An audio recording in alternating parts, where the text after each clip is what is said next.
Hello.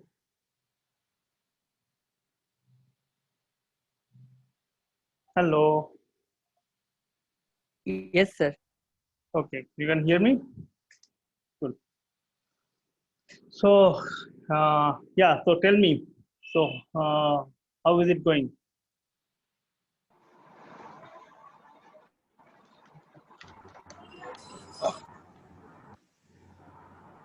Sir, I have a question from Heap.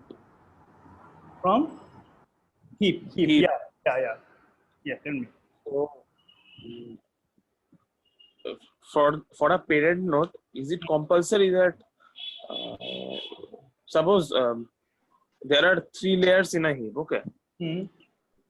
So, is it compulsory that the first parent node should have exactly 2 children, or can Yes. it have 1 children also? See, again, the heap has to be balanced. Okay. So, what it means is that if the number of nodes is just 3, okay, 3 or more, then the first parent node must have 2 children. Right. But if it is not, then then it can have one children. So if the number of nodes is just 2, then it will have just 2 children. Sorry, it will just have 1 children. Okay, so this, I am giving a example. You please tell me whether it is a balanced heap or not. Okay, sure. I will let There me is share my screen. Just 1 second. there is one node in the first layer. Yes, you can see It my has screen. 1 children, Yeah. and these children has 2 children. So basically, there are 4 nodes. Just 1 second. I need to stop. Is this balanced or not? So just 1 second. I just could not hear you because I was busy with something. Yeah. Uh, Yeah. Tell me. uh, Yeah. So there is you're, one node yeah. There's one node. which has exactly 1 children, Okay. and this children has 2 children. No, but that is not balanced. If there's only one node that has 2 children, right? So Yes. so if the one node has 1 children and the other node has 2 children, then how is it balanced? So it is balanced if first of all the leaves are basically at the same layer or just one layer, just in one layer difference. So let me just okay. So just 1 second. I have getting some technical issues with my computer. Can you see my screen now? Yes, sir. Yeah. So you are saying that say I have a node here A, and this one has a node here B, and this one has a node here C and D. Is this what you are saying? Yes, sir. Yes. So this is not balanced because see this one. So technically there should have been a node here. So how the heap is made is that if I have 4 nodes that has to be put up in a heap, then it has to be of this form, okay? And then this one will have a 1 node. So think of it this way: that whenever you are creating a heap, you first put the root, then you have this left child, then you have this right child. Then you go to the leftmost leaf, you make a node here, then you make a node here. Then you go to the rightmost here, here, here.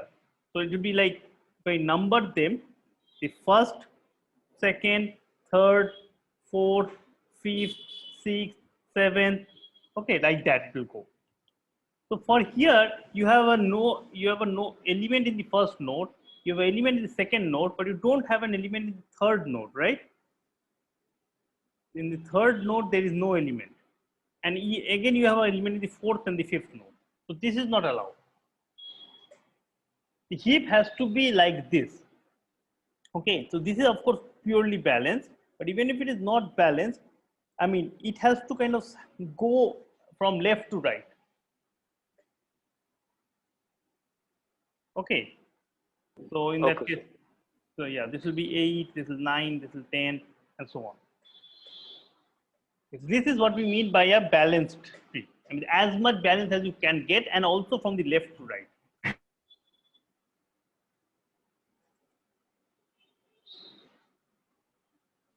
Okay, by the way, I mean, I have uploaded, I mean, I guess many of you have seen it also, that I've uploaded a video on the heaps.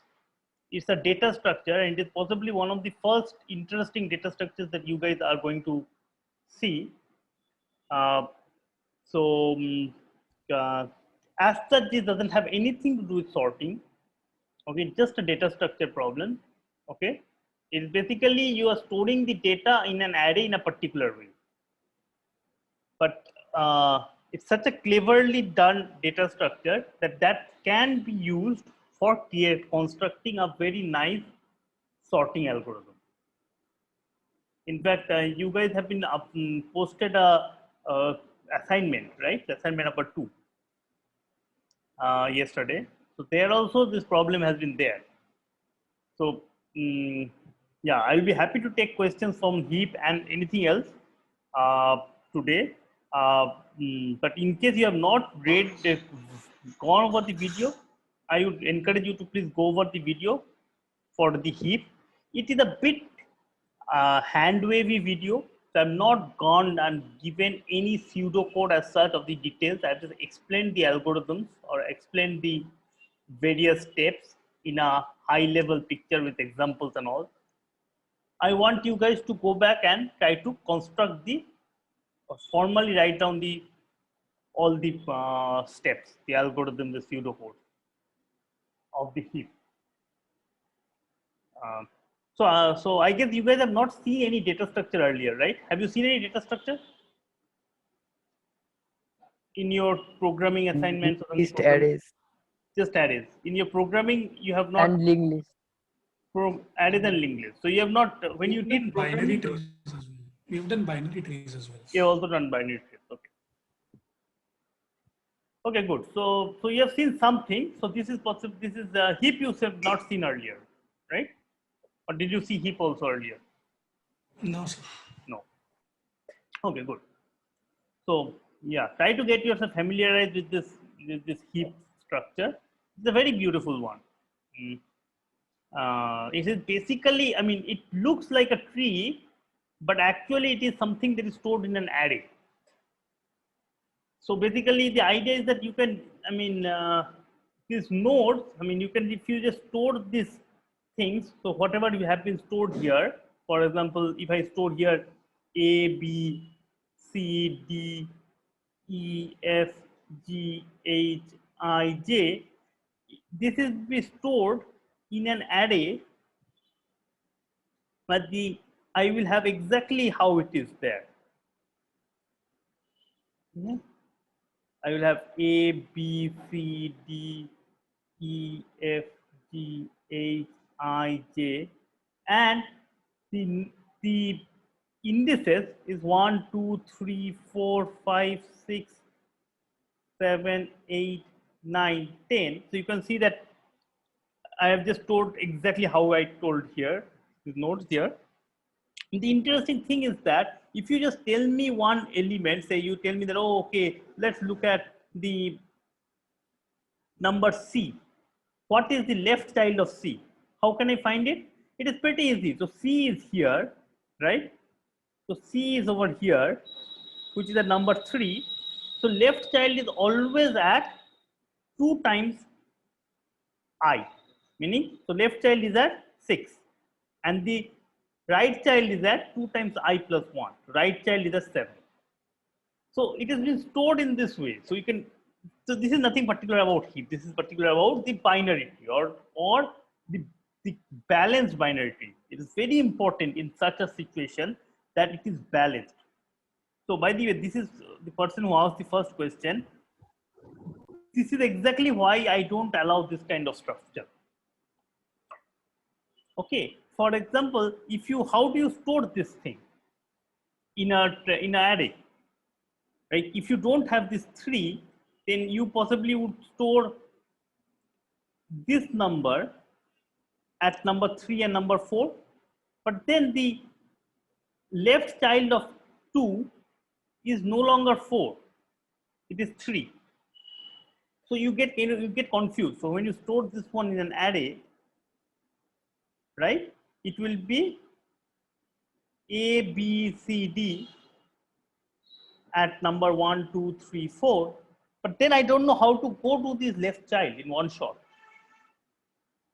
But here, if the tree is very balanced like this, from the left to right, then you can go to its left child, to any node's left child or right child in one shot because of the random access of the array. So this is the beauty of a balanced binary tree. Okay, this is nothing to do with heap as such, honestly speaking.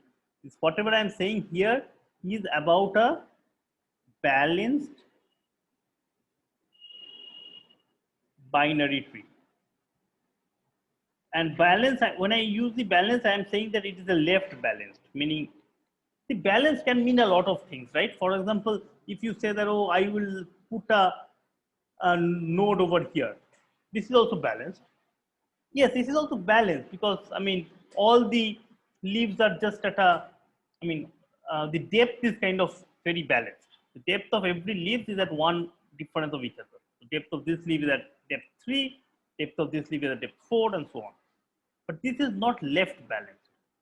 So I don't want this. I want this kind of structure. Any left balanced binary tree has this, looks like this, and it can be stored in an array like this in such a way that you can easily access the left child and right child directly. This is a beautiful property of a left balanced binary tree. And now heap has some other structure, right? Heap, what it has is that whatever you store in one node, it has to be lesser than all its subtree, all the nodes in subtree. So whatever value you stored in D must be later than H and later than I. Or whatever is stored in B must be less than D and E, H, I, J, everything. But B is not nothing to do with B versus C.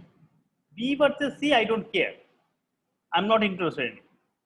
A is less than B, A is less than C, but how is B and C related? I don't care. So this is reasonably easy to construct things. Now, if you have seen binary tree, particularly for storing value, then you realize that there is a problem. When you, have you made any programming on binary tree ever? So we continue by Sorry, I didn't get you. I didn't hear you. I mean, it got. Sorry, the voice is breaking for some reason. Is my internet bad or? Hello, can you repeat again? So we printed the binary tree in a sorted manner via recursion and without recursion. Okay. Okay. Okay. But again, like heap is based, and that was linked list. Okay. Okay. Okay. So you mean that kind of binary tree? Okay, fine. Hello, am I audible? Yes.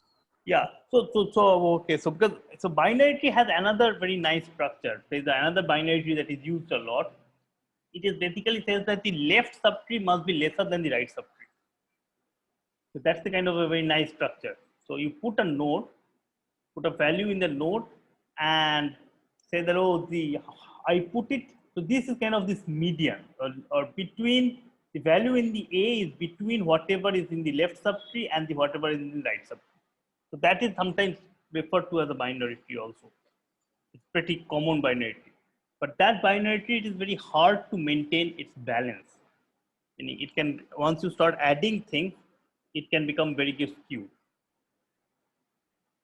So we will see such data structures later on, possibly, or I will give you reference to that when things come up.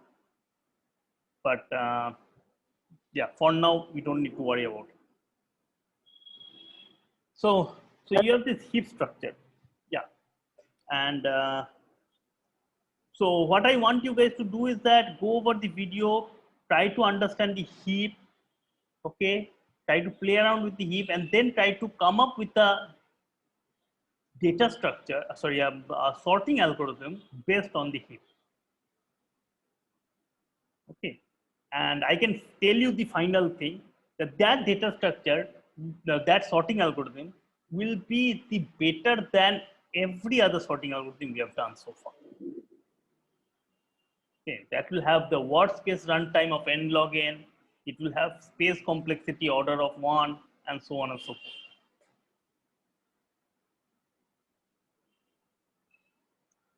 At least asymptotically, it will be much better than anything that we have seen. Sir, Yeah. sir, when we delete an element, Yes. say in this picture, say I want to delete G. Yes. Yeah. When you delete Then, a, yeah. Yeah. So if you then see, so if whatever if you delete a G, okay, you delete G, right?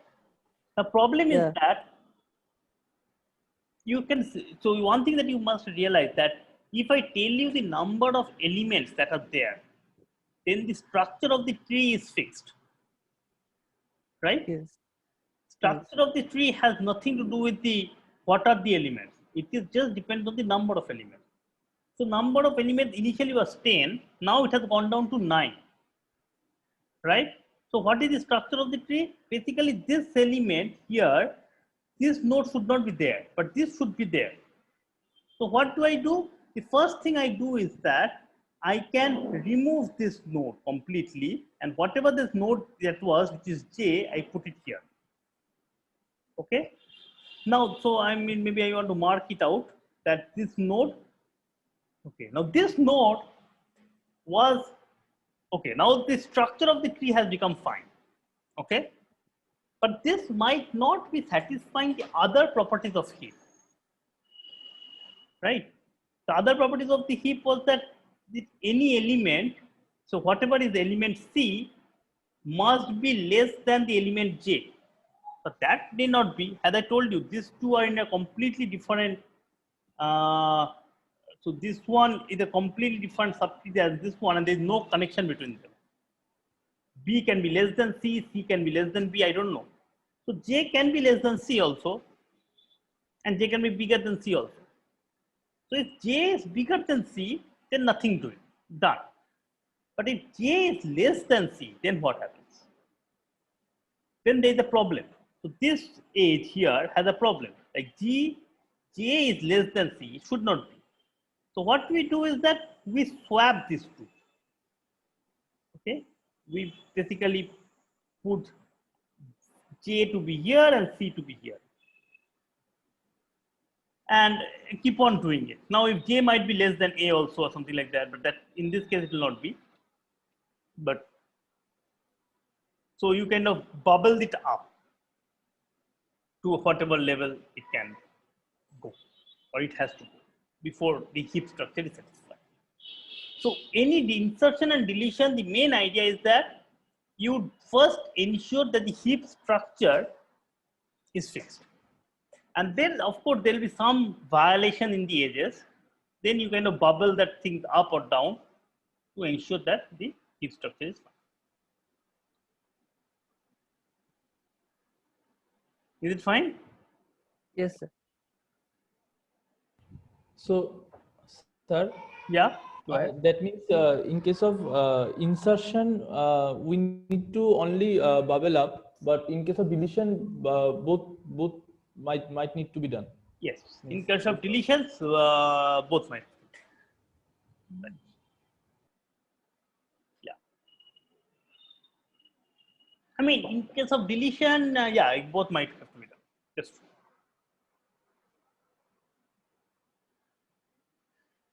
Okay, I mean, depending on where you are inserting it.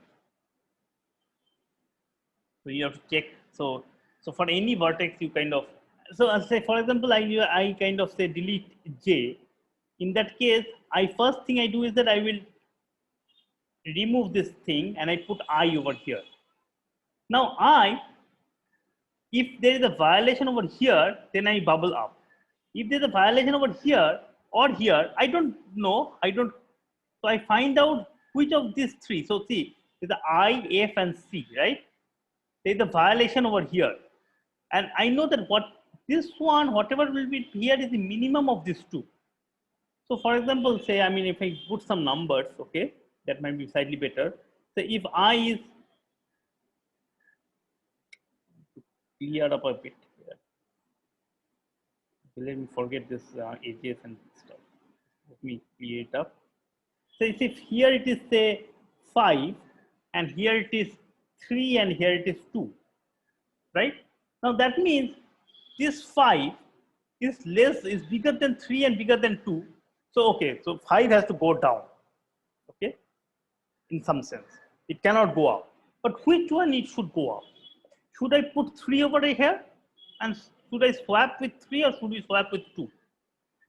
Now, idea is that if you swap with 2, swap with 3, there's a problem, right? What will happen? If we swap with 3, then 3 will go up. Now, there might be a violation below that might also be there still, okay? But more important, there can be a violation here. There is a violation here. So instead, you don't swap with 3. You out of, so here it is 5, you are 3. Out of this 2, okay? Whichever is the minimum. Here in this case, 2 is the minimum. You swap with that. You swap with that. And note that there will be there is no violation. And note that there will be no violation over here because 2 is anyways less than 3 because 2 was the minimum. There might be violation in this subtree over here, but that's fine. I mean, 5 is going down. So in case of deletion, you put the element in the node which has been deleted, and now you have to bubble it down or up, depending on where the violation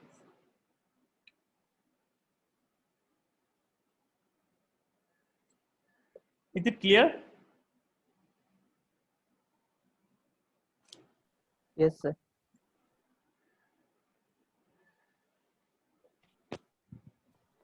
Any more questions on heap or any other thing that has been done so far?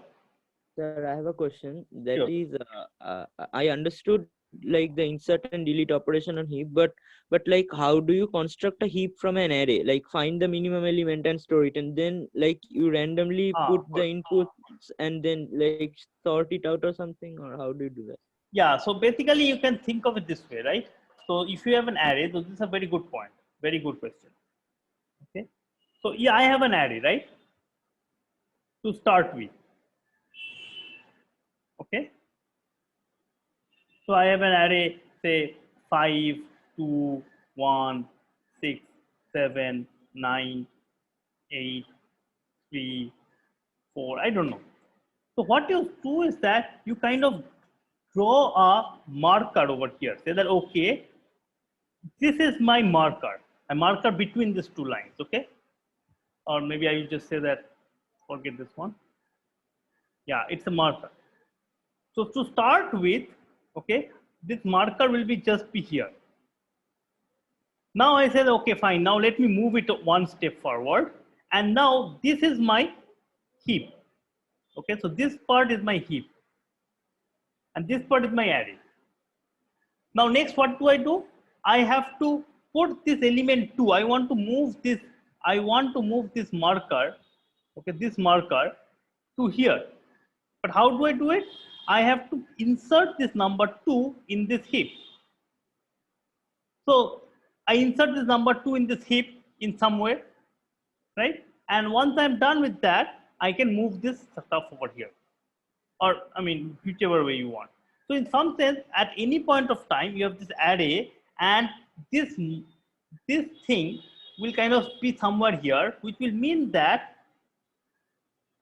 anything left of this marker has been already been sorted out and organized as a heap. And everything right of this one has not been organized as a heap. So for example, let's say that this is a heap, okay? I don't know, this should not be a heap, right? I mean, heap should be something maybe like this. I mean, you have to kind of, I have to look at it here. Now what do? I have to find out where I can put 9. So I take the 9 over here, I find out, I go and add it and do all this stuff that I have done here, okay? Now see again, when I have described this whole thing, right, intuitively, I told that you go to your left child, right child, and so on, find the minimum. But note that everything can be done in the array, right? And after you manage to put it, there,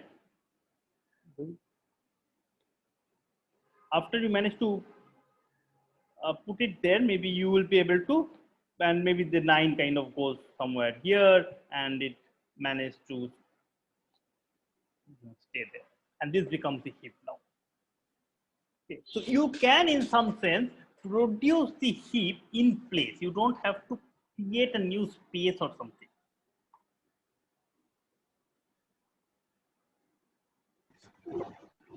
So we are doing insertion sort algorithm. Kind of. Yeah, you're right. Insertion sort, but not insertion, because this array is not, this side of it is not sorted array. Okay, it's not a sorted array, but it is it's a heap. Now that is exactly where the useful thing is there. You remember in the insertion sort algorithm, how much time did it take to insert something in the worst case?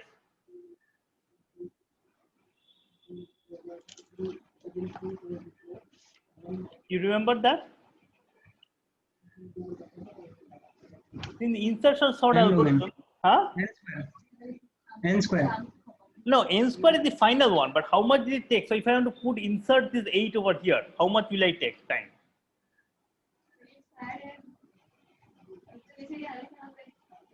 I have to find out where 8 goes. That thing can be done in binary search, and then I'll shift it and put it there, right? Yes. So if the number of elements here is I, then the insertion sort would have taken omega i's number of steps in the worst case, right? Yes. But now it is a heap, and in a heap, insertion can be done in log I number of steps.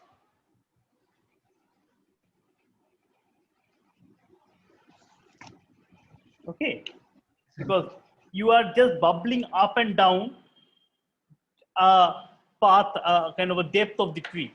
So it's just log n. So by ensuring or by forcing or rather by not requiring this part to be completely sorted, but just satisfying some semi-sorted structure like a heap, I have managed to reduce the amount of steps required to insert something. Okay. So in that respect, you can create the whole array into a heap in n log n steps.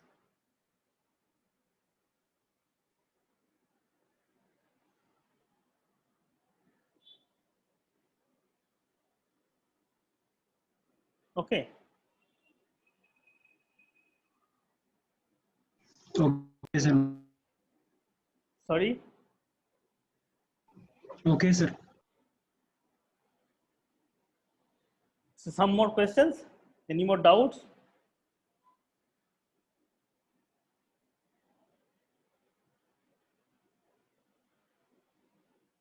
No more doubts?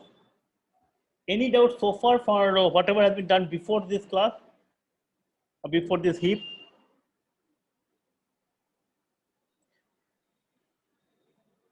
Okay, so if you don't have any, yeah, somebody has some doubt? Before the whatever the algorithms was, there was something that to store the number I, which is the index. Yeah. We had extra extra space. Yeah. So then you told that it takes log n number of bits. Log n number of bits. Yeah. So here also it will take log n number of. That will take log n number of bits will take. With order 1, I mean again, it will be order log n number of bits. But if you are storing a big number in one chunk, right? So you need basically, you need to store with the constant number of indices. Let's put it this way. Yes. Okay. Yeah, here also it will be same thing.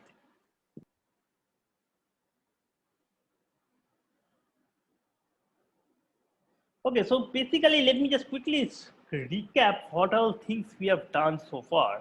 So we have seen things like the selection sort, we had the insertion sort, we had the bubble sort, we had the merge sort, we had the quick sort, and now if you manage to solve the assignment that we have, we will have what is called the heap sort. Okay. And basically in the, so we have this various things, like we have this worst case, we have the average case, and we have the space. Of course there are other parameters and I'm not writing it. And now I myself forget which. So I know that this is n square.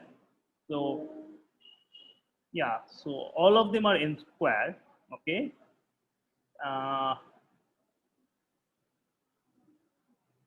Now in terms of the space, selection sort, insertion sort is of course order 1. Selection sort is I think order n. It's order 1. But okay, maybe I'm mistaken. You can clarify me if I forget this stuff. The merge sort is order n log n. If you remember, this is the worst case was very good. The average case was also very good, was n log n. But the space was order n.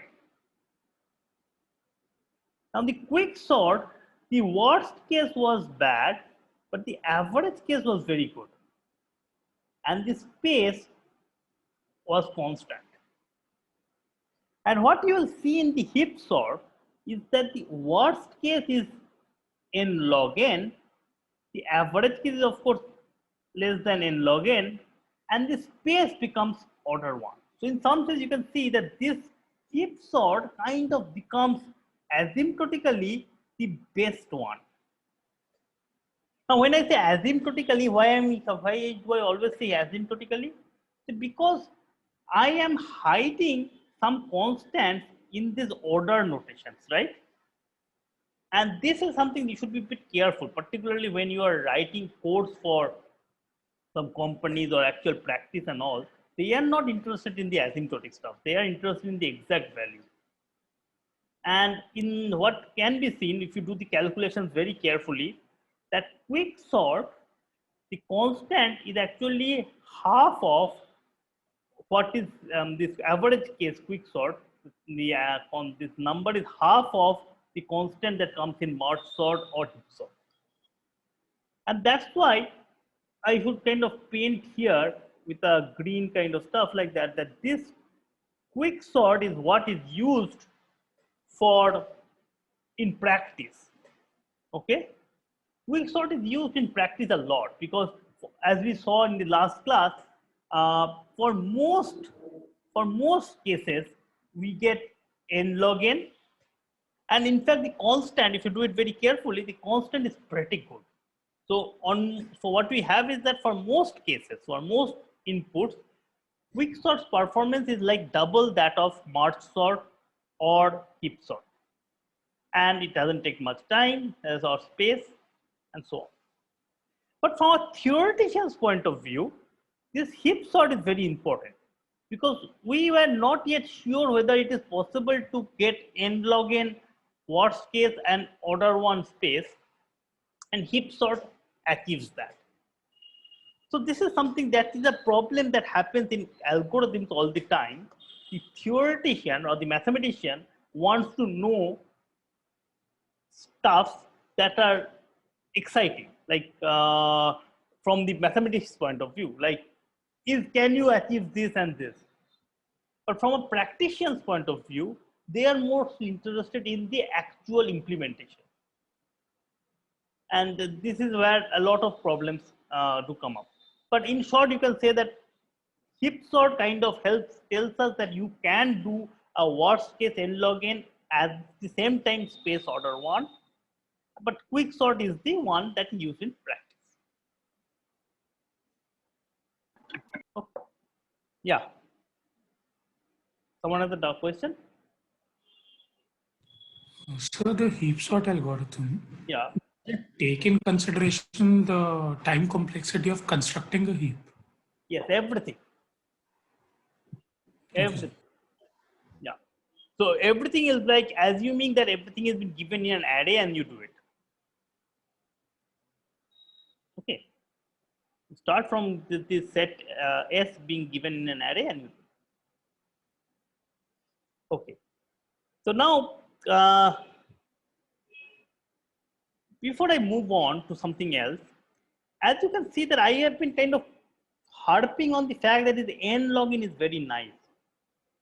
But can you tell me why am I getting stuck at n log n? Why can't there be an algorithm lesser than n, first of all? So maybe let me ask a very simple question. Can there be a sorting algorithm with strictly less than n steps in worst case?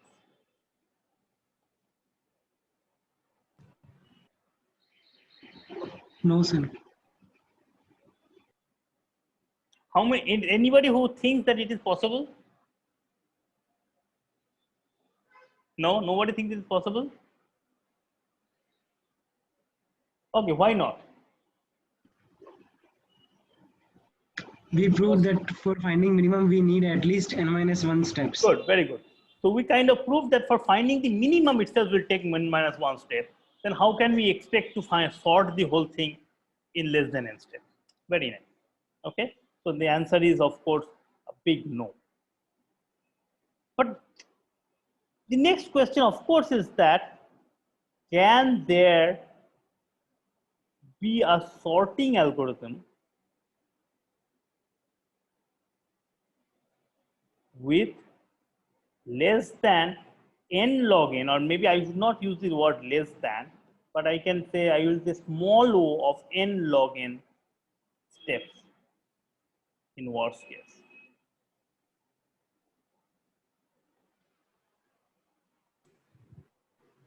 So we can construct a Yeah. decision tree again.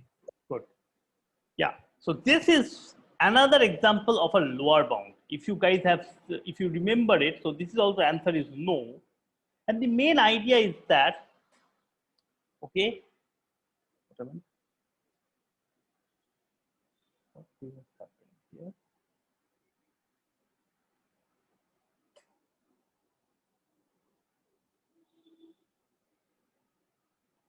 What am I supposed to do?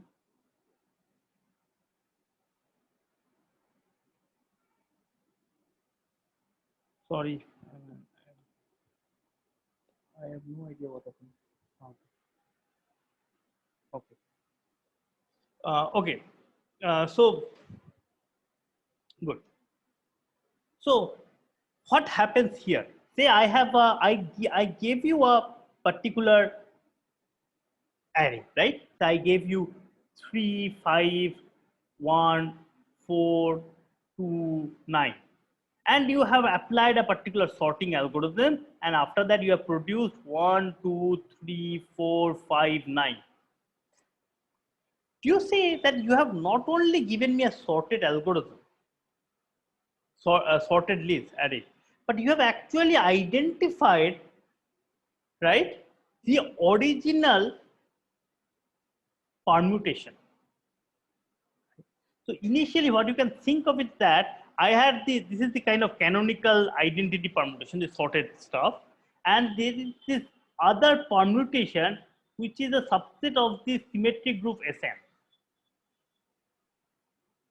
right? And this is what was given to me.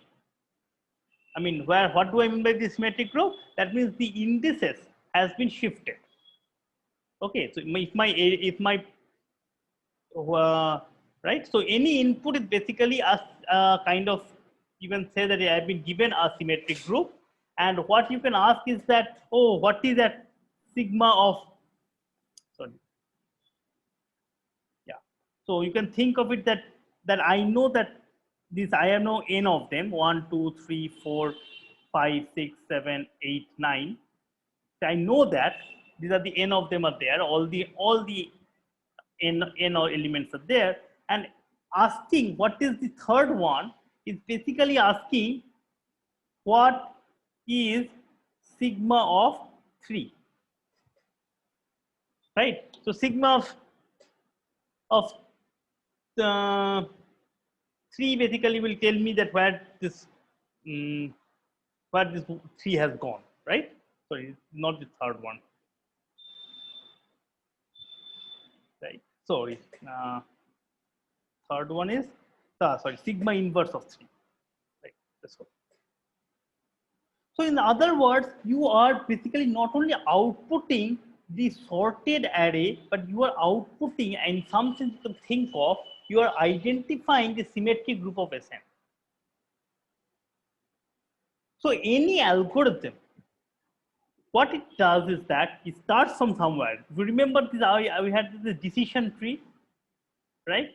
If you write down the decision tree now, it starts from somewhere, and the first one is the comparison, right? It compares, and that's where we have been talking about. Oh, it compares between two elements, and the comparison can give me at most 3 answers. So this compares the A versus B, and it gives me 3 answers, less than, equal to, or greater than, and it keeps on doing something, and after the end of the decision tree, it's going to output me the sorted list, or in other words, it's going to output me the various these various permutations of the symmetric group, right? Now, how many permutations are there? We know that this is n factorial, right? So there exists at least n factorial leaves, correct? And this is exactly the same thing, which means that the depth, for which is the same case of worst case runtime, is bigger than log of n factorial. Now, what is log of n factorial? Sir, I didn't get why there should be at least n factorial leaves. Okay, so see, I have given you a sorted, unsorted array, right? An unsorted array is nothing but I have given you a sigma, right? Yeah. And you, at the end of the day, you are outputting me a sorted array. So that at the end of the day, therefore, you are understanding what the sigma is, right?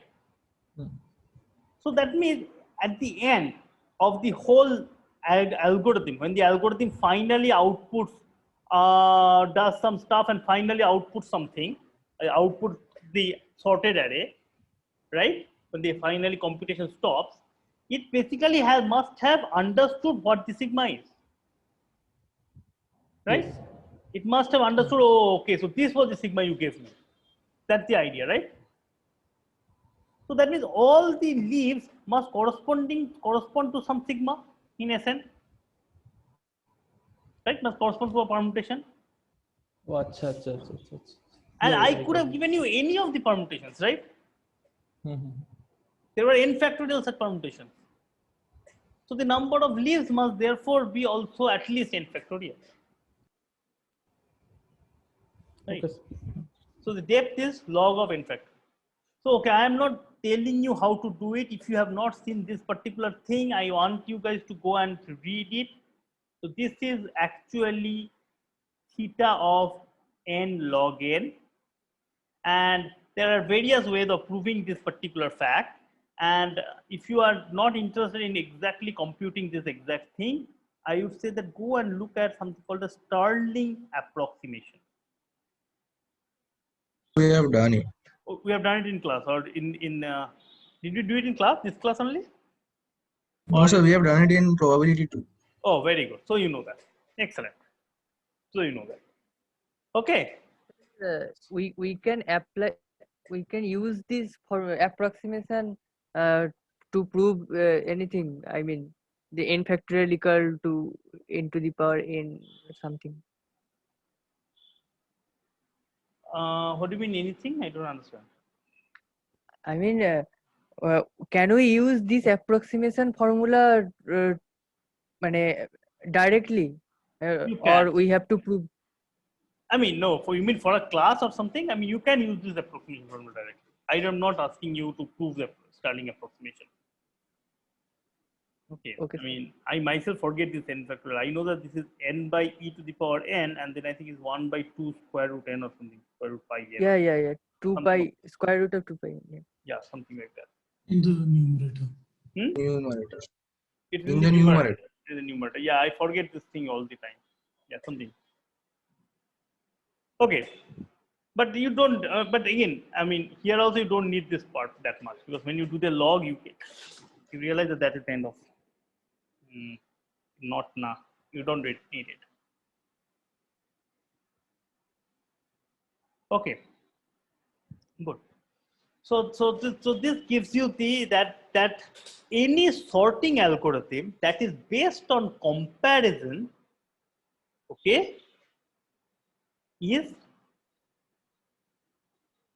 will take this much time, n log n time. But does it mean that any sorting algorithm will take n log n time?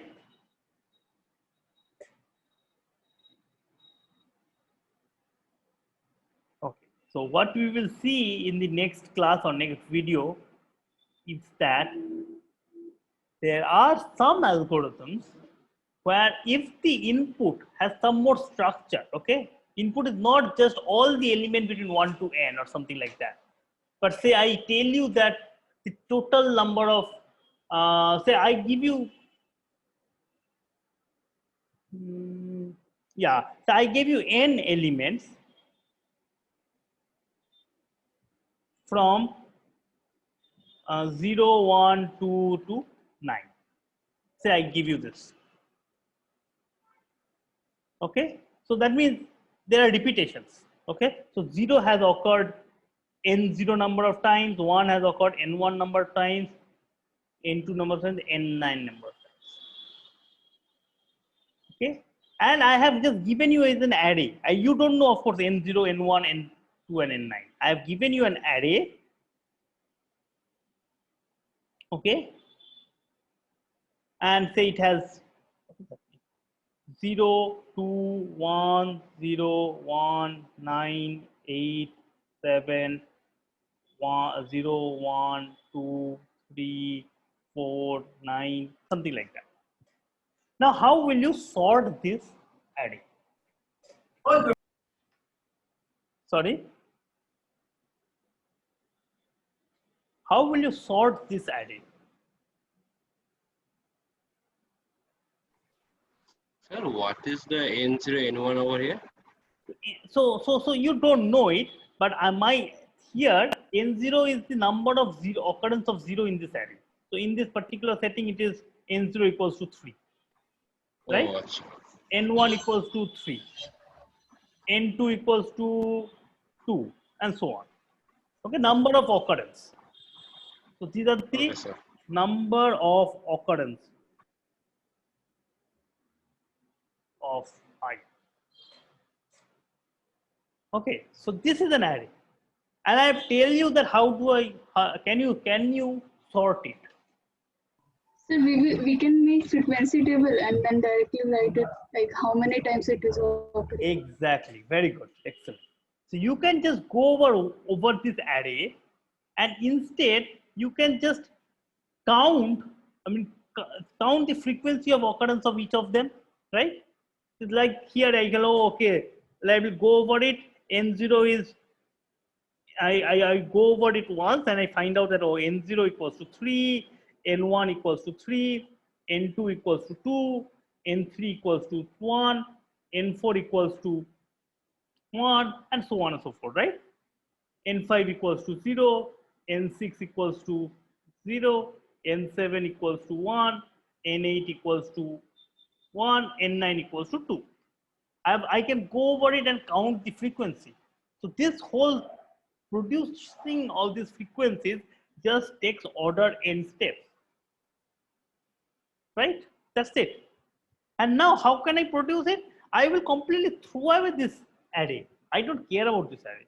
Who cares about this array now? I will now just simply keep on following my frequencies and produce it. Like, oh, 0 occurs 3 times, fine. Then 1 occurs 3 times, fine. 2 occurs 2 times. Then 3 occurs once. 4 occurs once. 5 doesn't occur, 6 doesn't occur, 7 occurs once, 8 occurs once, and 9 occurs twice. I'll see that this is the sorted array of this, of the given array.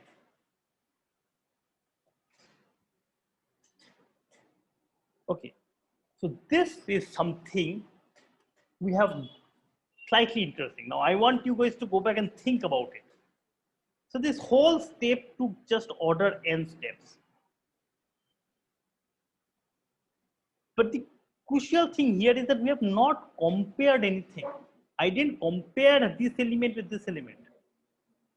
I used the fact that these elements are coming from a particular set that I know. If I know that these elements are coming from a particular set, then I can do it. Okay. So if all that you are doing is the comparison based stuff. Now comparison based stuff are of course very good, because comparison based stuff you don't care about whether the elements is 1 to n or 1 to 1000n or 1 to n square or some other things. I don't care. It can be anything.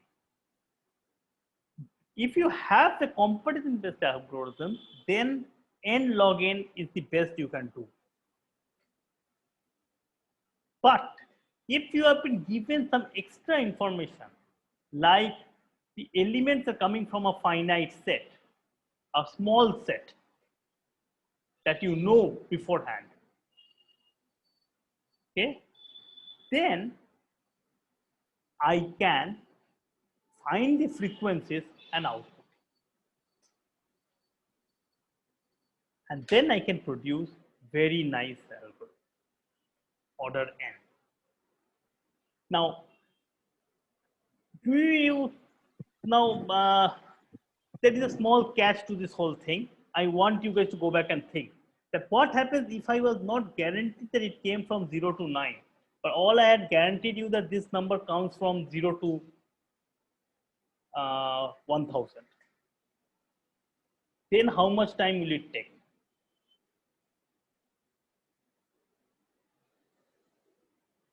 Okay. So this is a kind of interesting algorithm. This is called the bucket sort.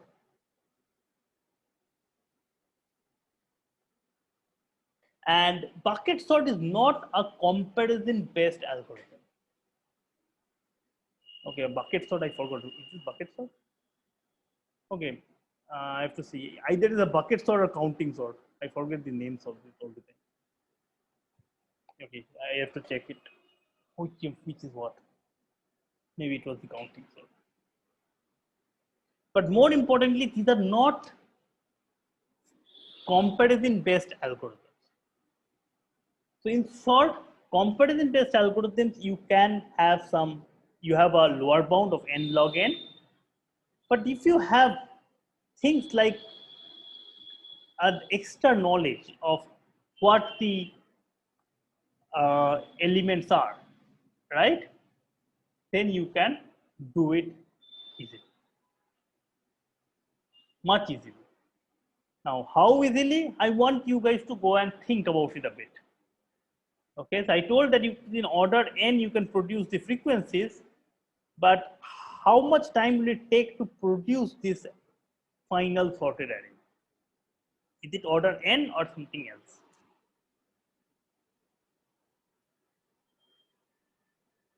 Okay. And good. And yeah, in the next class, I think we will, or in the next video, I don't know which one I'll do.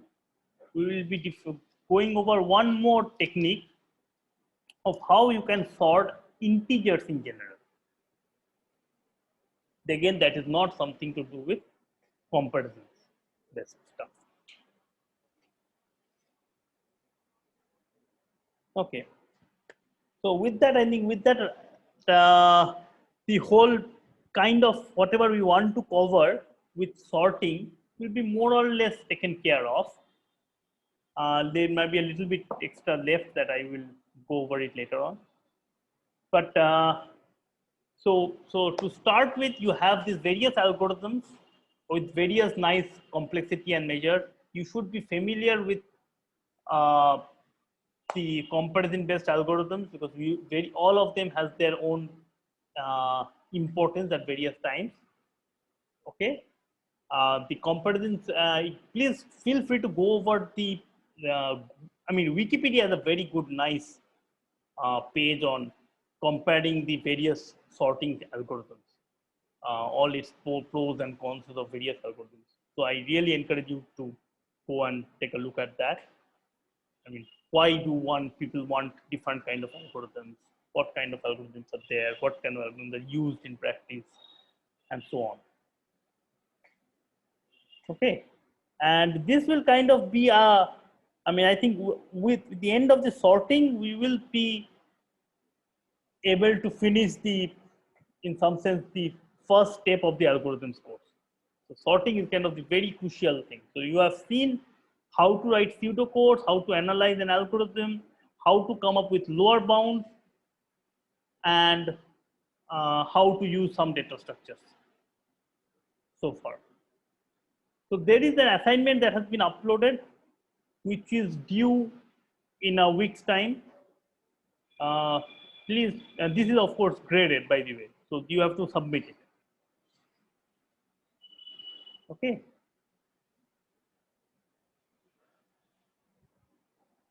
Any questions?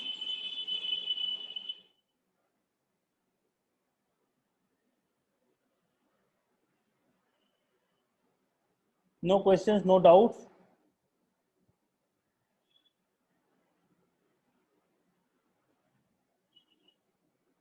Hello? No, sir. Okay. So I suggest you guys go and, I mean, if whoever has not gone over the videos, please go over the videos. And if anybody is finding whatever has been done so far to be complicated, or you are struggling, you feel like you are struggling, or you have not got the whole hang of it and all, please write us an email immediately. Okay, because this is kind of the basics of algorithms, and if you have got lost by now, then we need to quickly do something. From now on, from the next week, I mean, next class on Thursday, we will be doing a little bit of more of this sorting stuff. Okay, and maybe a little bit of graph theory that we might do. But after that, we will be jumping into some much more interesting algorithms, which will be interesting at the same time a bit more involved.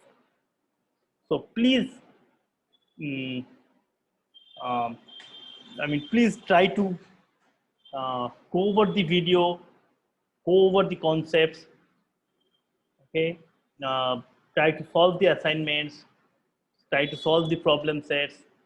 If you are fine with whatever has been done so far, if you are comfortable with it, then I think you are in a good shape.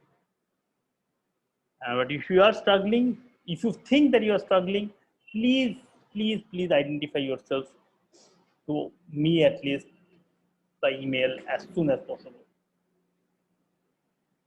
Okay, I will also go over your first assignments at some point of time. Hopefully in the next 2-3 days, and I'll get back to you guys on that.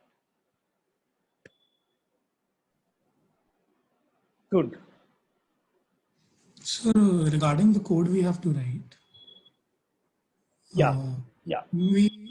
I mean, you already said yes for Python, but I also wanted to try functional programming. So Anything is is fine. Anything is fine. Anything Okay. is fine. For a pseudocode, I don't care about it. Okay. Whether you want a Python, C, Haskell, Docker scheme, anything is fine. Okay, sir. Okay. I mean, it's a pseudocode. I'm not going to run it on a computer in any case. So you don't even have to satisfy any syntax also. Okay. But you should be able to write down all the important steps, meaning how to handle the indices, how to handle those kind of stuff should be kind of done. Okay. When we will give you a programming assignment, at that time you will write in a program.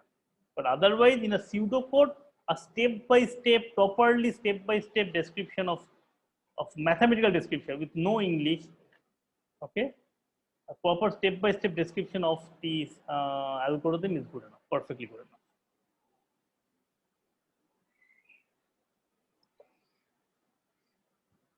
Okay.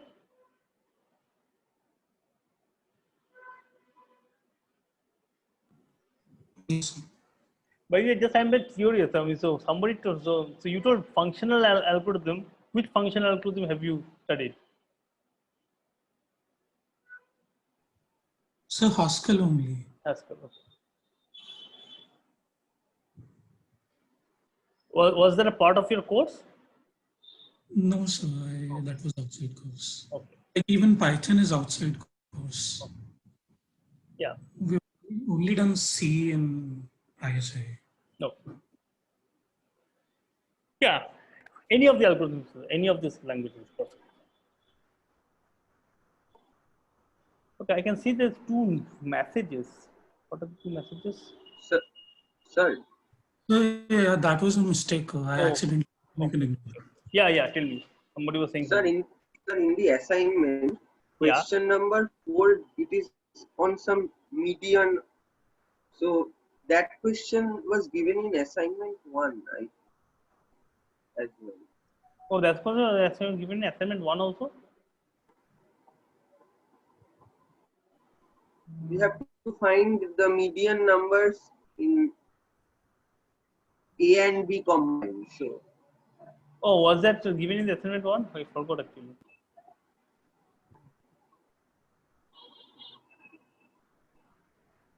So the same thing was given in this first question in the assignment. Okay, then in that case you can ignore that.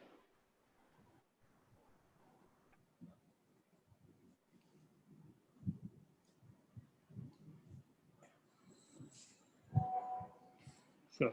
Was this given in assignment 1? Oh, I forgot.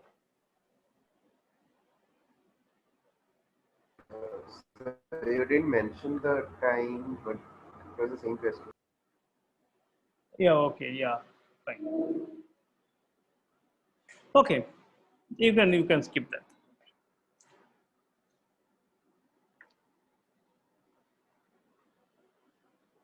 Yeah.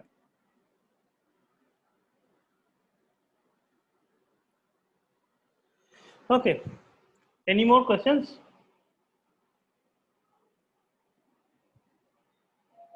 Any doubts, comments? Is this course going fast, slow? I think it's going fine. Going fine. Okay. Okay, okay. So then let's meet on Thursday. Okay.